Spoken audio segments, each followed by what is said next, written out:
Hey guys, Kiki here, Sundays for the Revolution, and this week we're talking about our relationship with food. My relationship with food for most of my life has been pretty good, although I will say some bits in the middle not so good. Mostly because I grew up very, very poor, and I've always been a big person, so not some fun bits. So I guess I just kind of give the breakdown of my past with food. I'm Southern, and so we are clichély Southern, my family.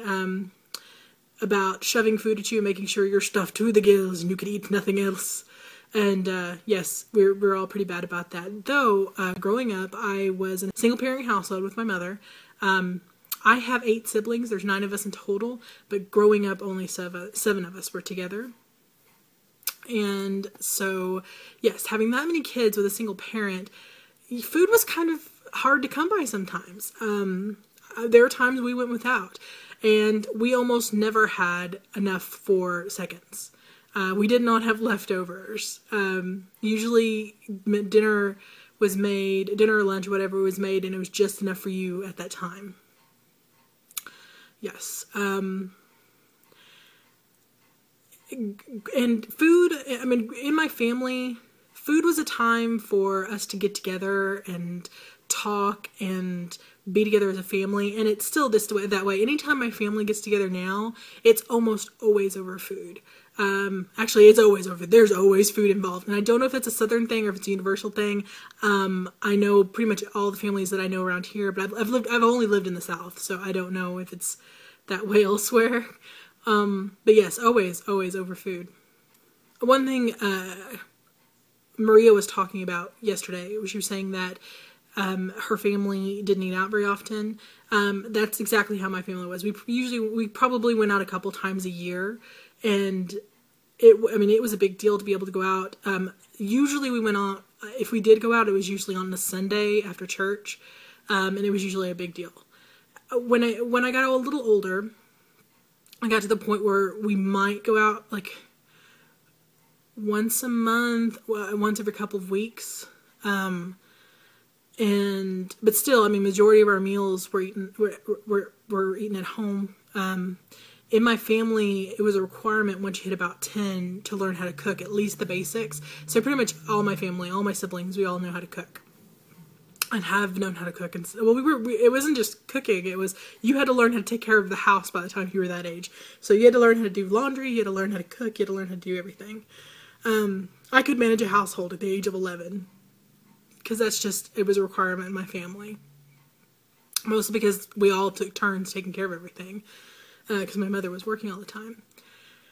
And, yes. So, as I said, we were very poor, so food was something that we didn't get very often. It was not so much eating horrible things, it was just trying to get enough to survive by. And sometimes, as I said earlier, sometimes we didn't have anything. When I got into my teens, it was much better, and we were able to eat regularly most of the time. But still, it wasn't something where we snacked all the time. It was, food was eaten when we were all together. And even though it was better, we still didn't have a whole lot of excess. And my family's never been type to have a lot of snack type stuff around the house.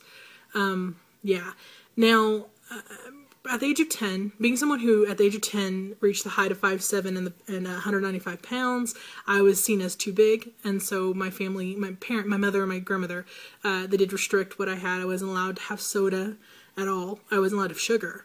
I wasn't, if there was ever seconds that were available, I wasn't one that was allowed to have any. So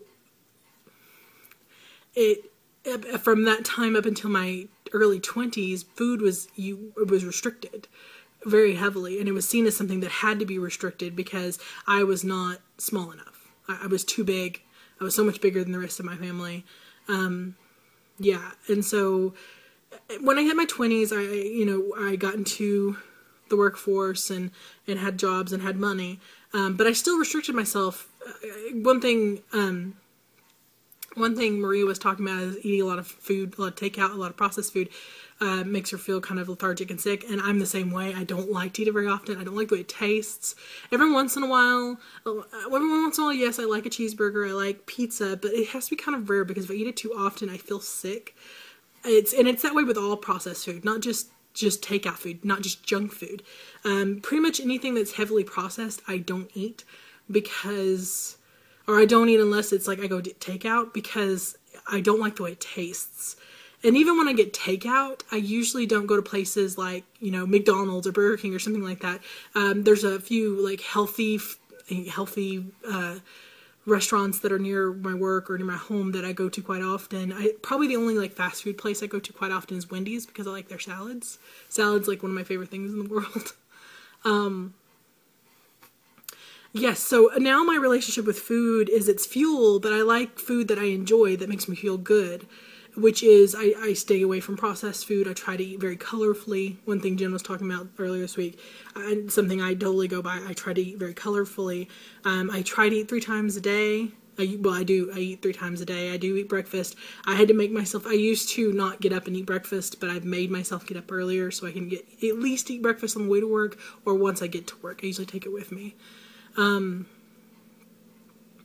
Yes, so that's kind of how my relationship with food is. It's fuel, but it's also what makes me feel good, putting in the fuel that I put in my body. So I try to eat things that not only I like, and I try to stay away as much as possible from the things that make me not feel good and don't taste as good, which to me is the things that apparently most fat people are supposed to just eat all the time. Yes, I guess that's all I had to say. I probably just rambled for 7 minutes. I guess I'll see you guys next week.